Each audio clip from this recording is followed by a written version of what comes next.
അസ്സലാമു അലൈക്കും വറഹ്മത്തുള്ളാഹി വബറകാതുഹു. പ്രിയ സുഹൃത്തുക്കളെ, സൂറത്ത് ഹുജറാത്തിലെ 11-ാമത്തെ ആയത്ത് നിങ്ങൾ ഇവിടെ കാണുന്നുണ്ട് സ്ക്രീനിൽ. ഇതെങ്ങനെയാണ് പാരായണം ചെയ്യുക എന്ന് നമുക്ക് നോക്കാം. അഊദു ബില്ലാഹി മിനശ് ശൈത്വാനിർ റജീം. യാ അയ്യുഹല്ലദീന ആമനൂ ലാ യസ്ഖർ ഖൗമുൻ മിൻ ഖൗമിൻ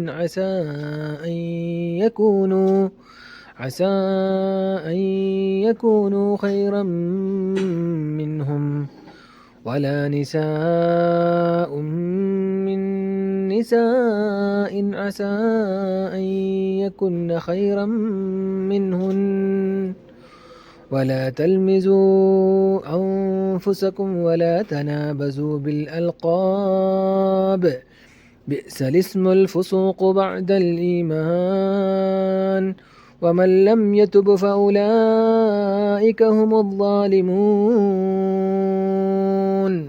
ഇവിടെ ഞാൻ ഓതിയപ്പോൾ നിങ്ങൾ ശ്രദ്ധിച്ചോ, സ്ക്രീനിൽ അടിവര ഇട്ട ഭാഗം ബിഅ്സൽ ഇസ്മുൽ ഫുസൂഖു ബഅദൽ ഈമാൻ. അവിടെ ബിഅ്സൽ ഇസ്മു എന്നല്ല ഓതേണ്ടത്, ബിഅ്സൽ ഇസ്മു എന്നാണ് ഓതേണ്ടത്. അങ്ങനെയാണ് ആ ആയത്ത് ഓതേണ്ടത്. നമുക്ക് ആ ആയത്തിനെ പിരിച്ചെഴുതി വെക്കാം. അൽ ഇസ്മു എന്നുള്ളത് അൽ എന്ന ഒരു ഭാഗം, ഇസ്മു എന്നുള്ളത് വേറൊരു ഭാഗം. ഹംസുൽ വസലാണ് അവിടെ വരുന്നത്, അല്ലേ? അഥവാ ഇവിടെ അൽ എന്നുള്ളൊരു ഭാഗം അവിടെ ലാമിൻ സുക്കൂനാണ്, പിന്നെ ഹംസുൽ വസലാണ്, ഖിറാഅത്തിൽ വരില്ല. പിന്നെ ഇസ്മു എന്നുള്ളിടത്ത് സീനിന് സുക്കൂനാണ്.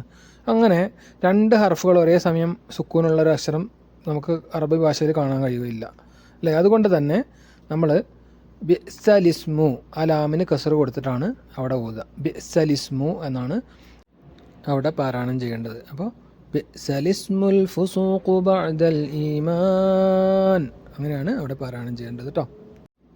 ഇത്തരത്തിലുള്ള പുതിയ അറിവുകൾക്കായി ഖുർആൻ ഹയാത്തി എന്ന നമ്മുടെ പേജ് സബ്സ്ക്രൈബ് ചെയ്യുക. അസ്സലാമു അലൈക്കും വറഹ്മത്തുള്ളാഹി വബറകാതുഹു.